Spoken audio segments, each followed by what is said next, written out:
Tidewell Hospice is dedicated to enhancing the life of people with advanced illnesses. They do this through programs like art and music, horticulture, and pet therapy. Joining us is Stacy Groff. She is the Director of Volunteer Services at Tidewell Hospice, and volunteer pet therapy team Karen Terry and Chester Terry. Welcome, you guys. So, Stacy, why do you have pet therapy? What do the patients get out of this? So our patients at Tidewell Hospice live in nursing homes, assisted living, sometimes our general inpatient units, and their private homes, and oftentimes they can't take their pets where they're living. They've moved in with a family member. Facilities don't often allow pets unless they can take care of them, and our patients are very sick. And just imagine if you've had a dog all your life and all of a sudden you can't have one with you anymore. We send our pet therapy teams in, and just seeing that dog, it brings back memories. It gives them something to touch, to feel that's soft, something that doesn't have an agenda. They're used to seeing nurses and social workers, and people ask them a lot of questions.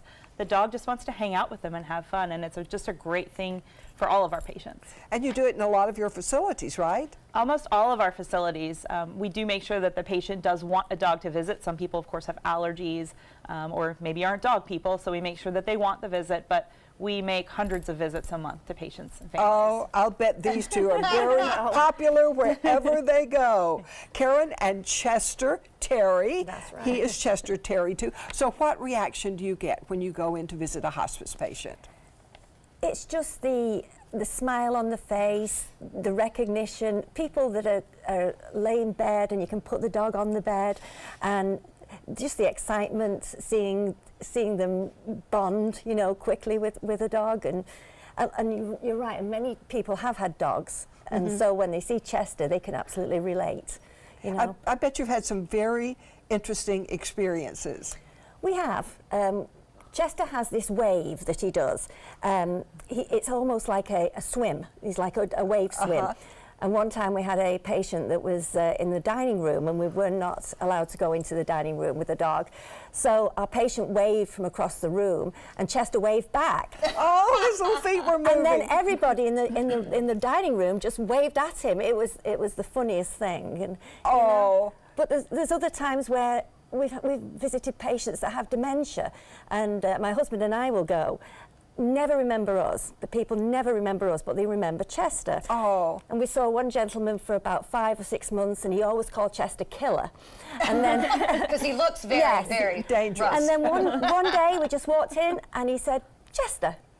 Oh. And I was a babbling heap on the floor because it was just so amazing that he recognized him. Now, what did you have to do as a pet owner to have the training necessary to have Chester be allowed to go to Tidewell? I think that you know if your dog is a quiet dog. Chester doesn't really bark. Unless there's a rabbit. And there are a few rabbits. Yes, yeah, very few. But he's just very laid back, and we taught him very early from a puppy that he, you know, to be around noises, to be around wheelchairs, walking sticks. You know, we used to take him shopping with us, and if somebody dropped something, he wasn't bothered because he was, you know, he was around it all the time. Yeah, right. so you know, it was quite easy with him, really. Does he like going? Can you see any reaction in him? Yes, absolutely. When we get to the nursing home, we put his scarf on, and then he knows he's going to work. Right. So he goes and he sniffs around everything, we pick him up, and then he visits everybody. And I have to tell you, we don't always just visit Tidewell patients.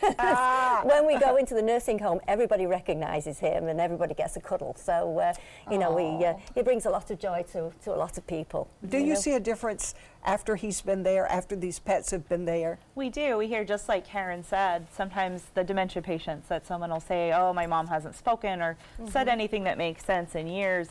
They remember the dog's name. They reach out. You think that they can't see, and they'll reach out to touch the dog. You don't get offended because the patient never remembers your name or who you are, but they remember that dog. They look forward to it. But you walk into a nursing home, and the staff there say, "Oh, look, there's Chester, there's Jazzy, there's, you know, Gidget." But I mean, it's like you're just kind of hanging out, and it's amazing to get a reaction from an animal when maybe nothing else is drawing them out. Oh, yes. What a great joy you guys bring. Thank you so much for everything you do. And for more information on pet therapy and the many other programs that Tidewell Hospice offers, go to tidewellhospital.org.